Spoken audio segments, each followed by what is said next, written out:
നമ്മൾ ഇന്നത്തെ വീഡിയോയിൽ നോക്കാൻ പോകുന്നത് എക്സ്നെസ് ബ്രോക്കറിൽ നമുക്ക് ഇങ്ങനെ ഒരു കറക്റ്റ് പൊസിഷൻ സൈസിങ് ചെയ്തുകൊണ്ട് ട്രേഡിൽ എൻ്റർ ചെയ്യാന്നുള്ളതാണ്. അപ്പോൾ നമുക്കെല്ലാവർക്കും റിസ്ക് മാനേജ്മെൻറ്റിൻ്റെ ഇമ്പോർട്ടൻസിനെ പറ്റി അറിയാം. അപ്പോൾ നമ്മൾ കറക്റ്റായിട്ട് നമ്മുടെ ക്യാപിറ്റലിൻ്റെ റിസ്ക് മാനേജ് ചെയ്തുകൊണ്ട് ഒരു ട്രേഡിൽ എൻട്രി ചെയ്യുമ്പോഴാണ് നമുക്ക് നമ്മുടെ റിസ്ക് റിവാർഡും അതേപോലെയുള്ള കാര്യങ്ങളെല്ലാം കറക്റ്റായിട്ട് കിട്ടുന്നത്.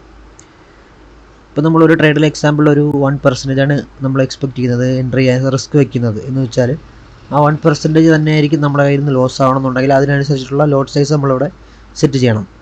അപ്പോൾ ഈ ഒരു കാര്യങ്ങൾ നമുക്ക് ഈസി ആയിട്ട് തന്നെ നമ്മുടെ എക്സ്നെസ് ബ്രോക്കറിന് അതുകൂടെ ചെയ്യാൻ പറ്റും. അപ്പോൾ അതെങ്ങനെ ചെയ്യുന്നതാണ് നമ്മളിവിടെ നോക്കാൻ പോകുന്നത്. ഓക്കെ, ഇപ്പോൾ നമ്മുടെ എക്സ്നെസ് ബ്രോക്കർ ഇവിടെ ഓപ്പൺ ആക്കിയതിന് ശേഷം നമുക്ക് ഇതിൻ്റെ ടെർമിനലിൻ്റെ റൈറ്റ് സൈഡിലായിട്ട് നമുക്കിവിടെ റെഗുലർ ഫോം എന്ന് കാണാൻ പറ്റും. അതിൽ ക്ലിക്ക് ചെയ്യുന്ന ടൈമിൽ റിസ്ക് കാൽക്കുലേറ്റർ ഫോം എന്ന് പറയുന്ന ഒരു ഓപ്ഷൻ കാണാൻ പറ്റും. അതിൽ ക്ലിക്ക് ചെയ്യുക. അപ്പോൾ ഇങ്ങനെ ഒരു വിൻഡോ ആയിരിക്കും വരുന്നത്. ഇപ്പോൾ നിലവിൽ നമുക്കിവിടെ മാർക്കറ്റ് അതേപോലെ പെൻഡിങ് ഓർഡർ കാണാൻ പറ്റും. അതേപോലെ risk, stop loss values, take profit values set ചെയ്യുന്ന ഒരു ഏരിയ കാണാൻ പറ്റും. അപ്പോൾ നമ്മൾ കറണ്ട് മാർക്കറ്റ് പ്രൈസിലാണ് ഒരു ഓർഡർ പ്ലേസ് ചെയ്യുന്നുണ്ടെങ്കിൽ നമുക്കിവിടെ മാർക്കറ്റ് ചൂസ് ചെയ്യാം. ശേഷം നമുക്ക് ഡയറക്ഷൻ ചൂസ് ചെയ്തെടുക്കാം. അപ്പോൾ നമ്മൾ ബൈ ആണ് നോക്കുന്നുണ്ടെങ്കിൽ നമുക്ക് ഇവിടെ ബൈ സെലക്ട് ചെയ്യാം. ഓക്കെ, ശേഷം നമുക്കിവിടെ വന്നിട്ട് റിസ്ക് നമുക്കിവിടെ സെറ്റ് ചെയ്യാൻ പറ്റും.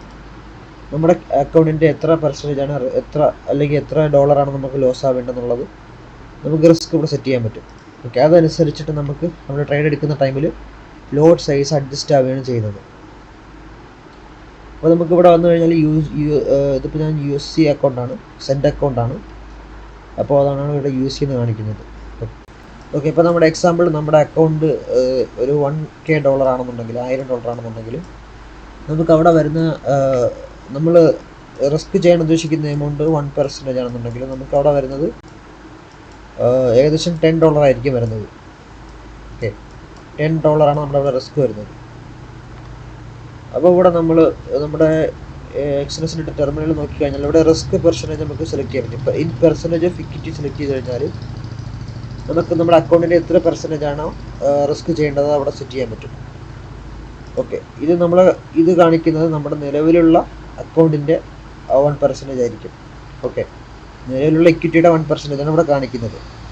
ഇനി നമുക്ക് കറക്റ്റ് ആ ഒരു ഫിക്സഡ് എമൗണ്ട് തന്നെ സെറ്റ് ചെയ്യണമെന്നുണ്ടെങ്കിൽ ഇവിടെ ഇൻ മണി കൊടുത്താൽ മതി. അവിടെ നമുക്ക് നമ്മുടെ ഡോളർ കറക്റ്റ് എമൗണ്ട് സെറ്റ് ചെയ്യാൻ പറ്റും. ഇവിടെ $10 എന്ന് അടിച്ചു കഴിഞ്ഞാൽ നമുക്ക് അവിടെ സെറ്റ് ചെയ്യാൻ പറ്റും. ഓക്കെ, ശേഷം നമുക്കിവിടെ സ്റ്റോപ്പ് ലോസ് വാല്യൂ അടിച്ചു കൊടുക്കാം. എക്സാമ്പിൾ ഇപ്പം ഈ ഒരു ട്രേഡാണ് നോക്കുന്നതെന്ന് വെച്ചോ. എക്സാമ്പിൾ നമുക്ക് ഇവിടുത്തെ ഈ ഒരു സ്റ്റോപ്പ് ലോസ് വാല്യൂ ഇതാണ്. നമ്മളവിടെ ആ സ്റ്റോപ്പ് ലോസ് വാല്യൂസ് ഇവിടെ സെറ്റ് ചെയ്യുന്നുണ്ട്. ഓക്കെ, ശേഷം നമ്മളിവിടെ വന്നിട്ട് അതിൻ്റെ ടേക്ക് പ്രോഫിറ്റ് വാല്യൂസും ഇവിടെ സെറ്റ് ചെയ്യുന്നുണ്ട്. ഓക്കെ, ഇപ്പോൾ ഇവിടെ നമുക്ക് സെലക്ട് ചെയ്യാൻ പറ്റും ബൈ അസറ്റ് പ്രൈസ് അല്ലെങ്കിൽ പിപ്സ് വാല്യൂ സെറ്റ് ചെയ്യാൻ പറ്റും. നിലവിൽ നമ്മളിവിടെ പ്രൈസാണ് കൊടുത്തേക്കുന്നത്. ശേഷം ഇവിടെ കാണാൻ പറ്റും കൺഫേം ബൈ 0.02 ലോട്ട്സ് എന്ന് പറഞ്ഞു. അപ്പോൾ നമ്മുടെ റിസ്ക്കും അതേപോലെ നമ്മുടെ സ്റ്റോപ്പ് ലോസിൻ്റെ വാല്യൂസ് എല്ലാം വെച്ചിട്ട് ഇവിടെ ഓട്ടോമാറ്റിക്കലി ലോട്ട് സൈസ് ഇവിടെ അഡ്ജസ്റ്റ് ആവുന്നുണ്ട്. അപ്പോൾ നമുക്ക് എൻ്റർ ആവേണ്ട ലോട്ട് സൈസ് എന്ന് പറയുന്നത് 0.02 ആണ്. ഓക്കെ, അപ്പോൾ നമ്മുടെ ഈ ഒരു സ്റ്റോപ്പ് ലോസ് ഹിറ്റ് ചെയ്ത് കഴിഞ്ഞാൽ നമുക്ക് നമ്മുടെ കയ്യിൽ നിന്ന് പോകുന്ന എന്ന് പറയുന്നത് നമ്മുടെ അക്കൗണ്ടിൻ്റെ 1% ആയിരിക്കും.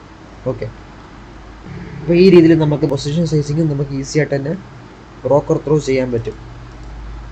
ഓക്കെ, അപ്പോൾ ഈ എക്സ്നെസ് ബ്രോക്കറിൻ്റെ ലിങ്ക് നമ്മളുടെ ഡിസ്ക്രിപ്ഷനിൽ ഉണ്ടാവും, നിങ്ങൾക്ക് ചെക്കൗട്ട് ചെയ്യാവുന്നതാണ്. ഓക്കെ.